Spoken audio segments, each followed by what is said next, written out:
ચાલો આજે વાત કરીએ સાવિત્રીબાઈ ફૂલેની, એક એવું નામ જેમણે 19મી સદીના ભારતમાં શિક્ષણ અને સમાજ સુધારણા માટે જાણે એક આખી ચળવળ શરૂ કરી દીધી. ખરેખર એક એવી ચિનગારી જેણે ક્રાંતિની આગ પ્રગટાવી. વિચારો તો ખરા, એક ક્રાંતિ શરૂ કરવા માટે શું જોઈએ? સવાલ બહુ મોટો છે નહીં?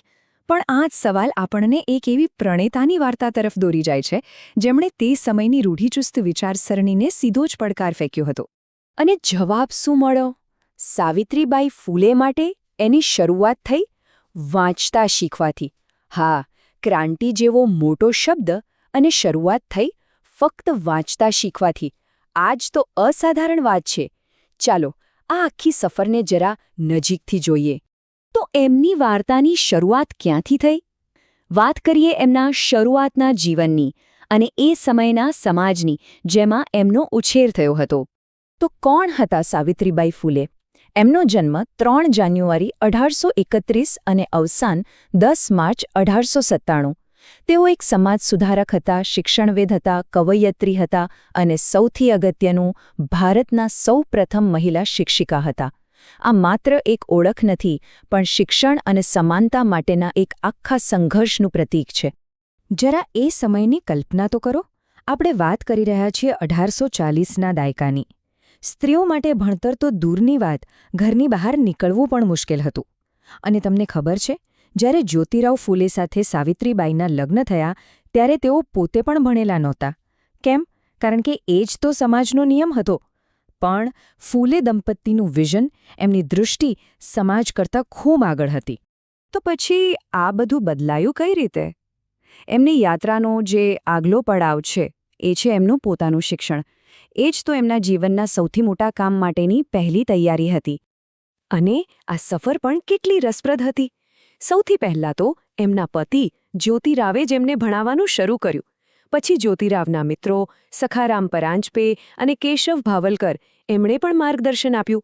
એટલું જ નહીં, સાવિત્રીબાઈ સિન્થિયા ફરારના એક કાર્યક્રમમાં જોડાયા અને છેવટે પુણેની નોર્મલ સ્કૂલમાં એમણે વિધિવત તાલીમ લીધી.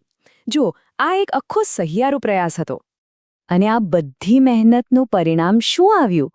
ભારતના પ્રથમ મહિલા શિક્ષિકા અને મુખ્ય શિક્ષિકા. વિચારો, કેટલો મોટો અને ઐતિહાસિક ખિતાબ!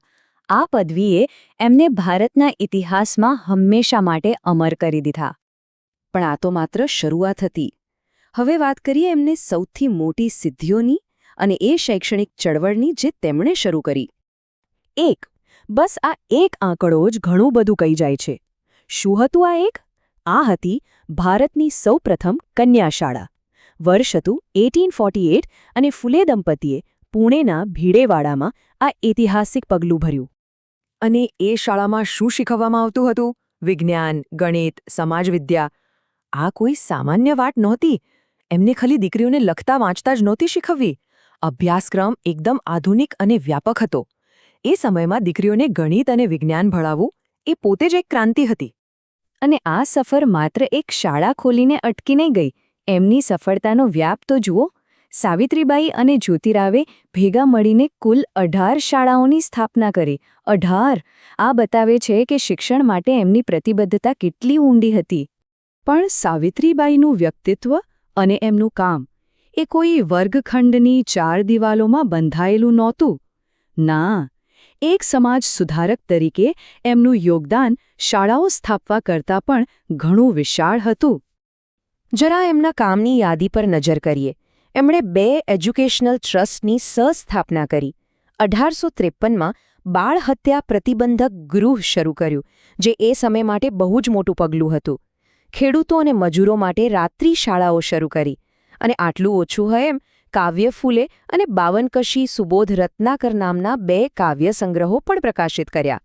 શિક્ષણ, સમાજસેવા, સાહિત્ય એમણે કોઈ ક્ષેત્ર બાકી નહોતું રાખ્યું. અને એમના અંગત જીવનમાંથી પણ એક સુંદર ઉદાહરણ મળે છે. ફૂલે દંપતીને પોતાનું કોઈ સંતાન નહોતું. એમણે શું કર્યું? એમણે એક વિધવાના પુત્ર યશવંતરાવને દત્તક લીધો અને એને પોતાના દીકરાની જેમ ઉછેર્યો. આ વાત એમના વિચારોને અને એમની કરુણાને બહુ સારી રીતે રજૂ કરે છે.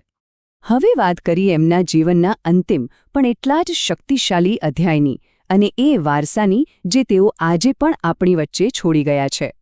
વર્ષ હતું 1897. નાલાસોપારા પાસે પ્લેગનો ભયંકર રોગચાળો ફેલાયો. આવા સમયે સાવિત્રીબાઈએ પોતાના દીકરા યશવંતરાવ સાથે મળીને લોકોની સારવાર માટે એક ક્લિનિક ખોલ્યું.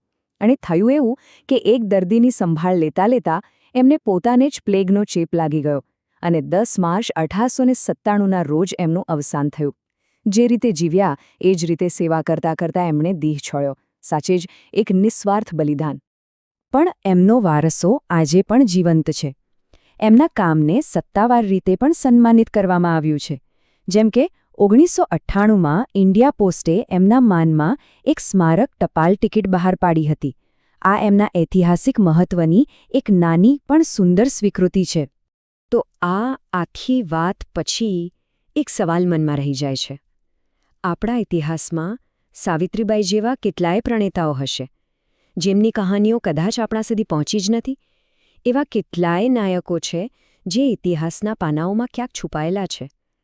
એમને શોધવા, એમને યાદ કરવા અને એમની પાસેથી પ્રેરણા લેવી એ કદાચ આપણી સૌની જવાબદારી છે.